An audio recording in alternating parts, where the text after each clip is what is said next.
You see, for a person like me, if I have to answer a minister or a secretary and a student and a politician, I may be doing it differently. Here, I'm talking to you people who are very different, and I'm also different at this moment. I, I will not be able to comment too much on this, but let me tell you something which is slightly different so that you can add on to your baggage. Trust. Trust is a very important thing.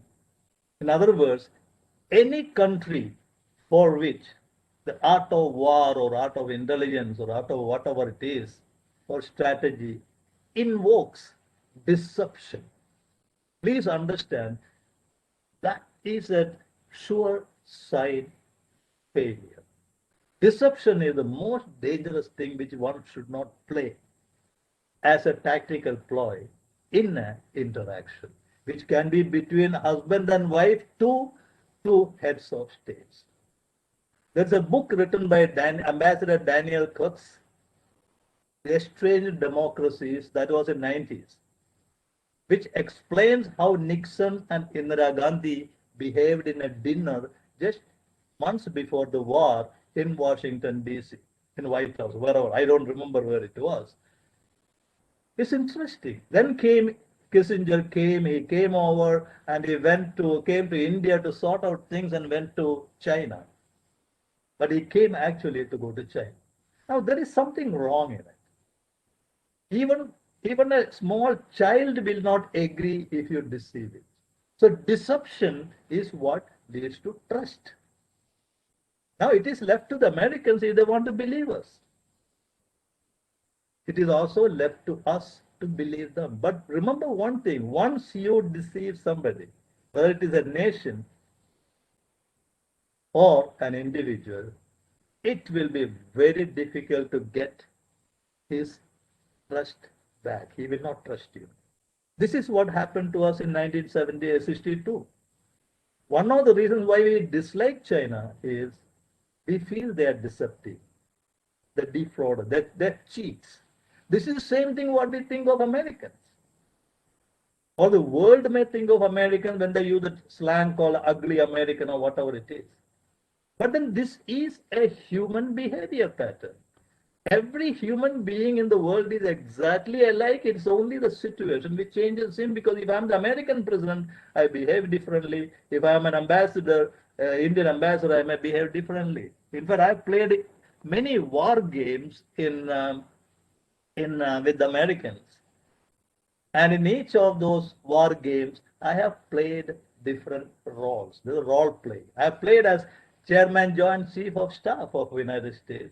I have played as Indian Ambassador to the United Nations. I have played as the ordinary media person who is reporting for all these things. And that is where you can understand your personality changes with respect to each role you play. So how do we handle it? I found some of the heads of states are very, very capable of handling this kind of situation. So I will say what you think of America. America has a methodology which is in no way different from that of the Chinese, according to me. And I find that India has a very specific kind of a personality. I find Japan has got a very specific kind of a personality, of their exclusive personality. But when I compare America and China, I feel that both of them will do the same thing what they want to do when they are caught in the corner. So it is left to you. But I am sure in present day, 21st century post-COVID period, I call it a different period, where humans are sapient humans, not Homo sapiens, we can have leadership which understands this and reacts to it. Now, resource security dialogue, what Japan has done is, I had been with NATO in a meeting wherein I was talking on resource denial. in resource security, one of the elements of national security, you can do a lot of things. A resource denial, for example, what did the Americans do when they refused to give us the reagents and ventilators and other things meant for making the vaccine?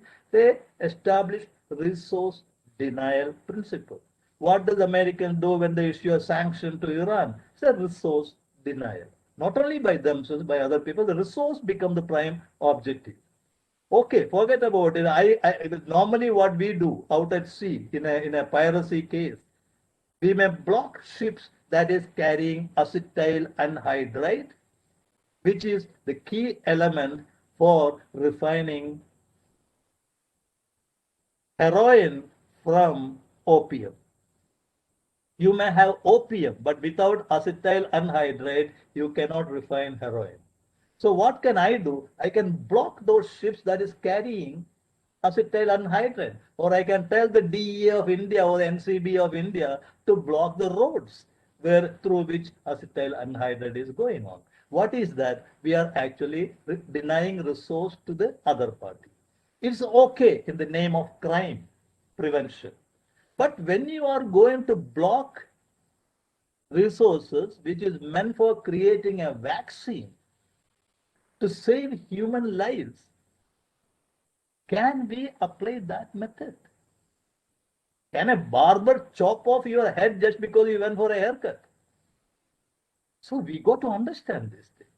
So it is incidental at one time or situational at other time. And for that, all what a country needs is as leaders as perfect as possible, because this can be resolved. There is no problem in geostrategy that cannot be resolved. There is no problem in governance that cannot be resolved, except those who are considered perceived security, psychological dimensional problems, which we cannot. I can't give you happiness in a bottle. I may be able to give you oxygen, but still you may not be happy. So those kind of things, I feel that we have to leave it to our leaders, and we have to ensure we have the right leaders, and they can solve these problems. But this trust deficit, deception, as I would like to recommend to my country and my men, please don't follow that anywhere, even within yourself. Because once I deceive you, you are not going to believe me throughout your life. Whatever I may do. That's the problem which we have in China. That is also a problem which I suppose we have with Americans.